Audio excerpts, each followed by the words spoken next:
Hi guys, আসসালামু আলাইকুম। আশা করি সবাই ভালো আছো। আজকের ভিডিওটা একটু স্পেশাল। কারণ আজকে আমরা জানব এমন একজন চরিত্রের গল্প যাকে অনেকেই ভিলেন ভাবে, কিন্তু আসলে সে ছিল সবচেয়ে বড় নীরব নায়ক। আজকের চরিত্র হল ইতাজি উচিহা। ছোটবেলা থেকেই ইতাজি উচিহা ছিল অসাধারণ মেধাবী একজন সিনোবি। সে খুব অল্প বয়সেই যুদ্ধ, মৃত্যু আর ধ্বংস নিজের চোখে দেখেছিল। যখন অন্য বাচ্চারা খেলাধুলা করত, তখন সে দেখত লাশ, কান্না আর যুদ্ধের ভয়াবহতা। এইসব দেখে তার মনে একটা চিন্তা সবসময় ঘুরত: কেন মানুষ শান্তিতে একসাথে বাঁচতে পারে না? সেই সময় থেকেই তার স্বপ্ন ছিল একটাই, একটা শান্তিপূর্ণ পৃথিবী তৈরি করা। তার জীবনের সবচেয়ে কাছের বন্ধু ছিল সিসুই উচিহা। সিসুই উচিহা শুধু বন্ধু না, তার চিন্তাভাবনার সঙ্গী ছিল। তারা দুজন একই স্বপ্ন দেখত: গ্রামকে রক্ষা করা, যুদ্ধ বন্ধ করা আর সবাইকে শান্তিতে রাখা। কিন্তু ধীরে ধীরে পরিস্থিতি খারাপ হতে থাকে। উচিহা ক্ল্যান এবং লিভ ভিলেজের মধ্যে অবিশ্বাস বাড়তে থাকে। যে কোনো সময় যুদ্ধ শুরু হতে পারে, এই ভয় চারদিকে ছড়িয়ে পড়ে। এই সময় সিসুই চেষ্টা করে সব থামাতে, কিন্তু সে ব্যর্থ হয়। শেষ পর্যন্ত সে নিজের জীবন উৎসর্গ করে দেয়, আর মৃত্যুর আগে নিজের একটি চোখ ইতাজি উচিহাকে দিয়ে যায়। এই ঘটনা ইতাজি উচিহার জীবন পুরো বদলে দেয়।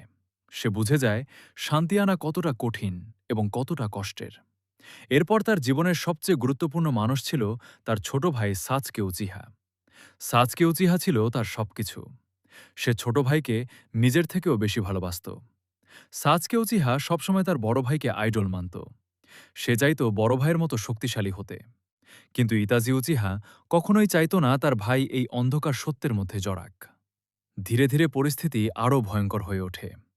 উচিহা ক্ল্যান বিদ্রোহের পরিকল্পনা শুরু করে। তারা মনে করত এভাবে তারা নিজেদের অধিকার ফিরিয়ে আনতে পারবে। কিন্তু যদি সেই বিদ্রোহ শুরু হতো, তাহলে পুরো গ্রাম ধ্বংস হয়ে যেত। হাজার হাজার নির্দোষ মানুষ মারা যেত।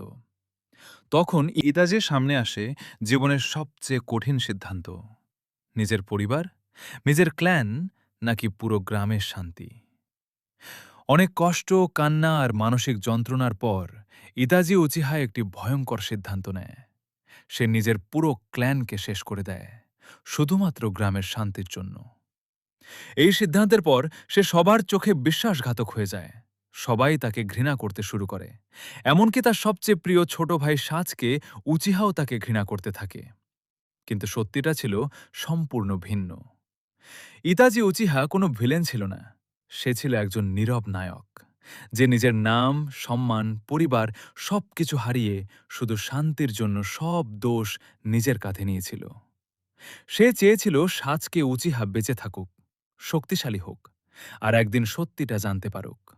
বহু বছর পর যখন সত্য প্রকাশ পায়, তখন সবাই বুঝতে পারে ইতাজি উচিহা ছিল না কোনো খলনায়ক।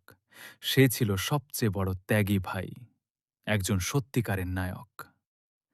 তার গল্প আমাদের শেখায়, কখনো কখনো ভালোবাসা মানে শুধু পাওয়া না, বরং নিজের সবকিছু হারিয়েও কাউকে বাঁচিয়ে রাখা। তোমাদের কাছে ইতাজি উচিহা কেমন ছিল? কমেন্টে জানাও। আর হ্যাঁ, কমেন্টে বলে যেও নেক্সটে কোনো অ্যানিমের ভিডিও দেখতে চাও।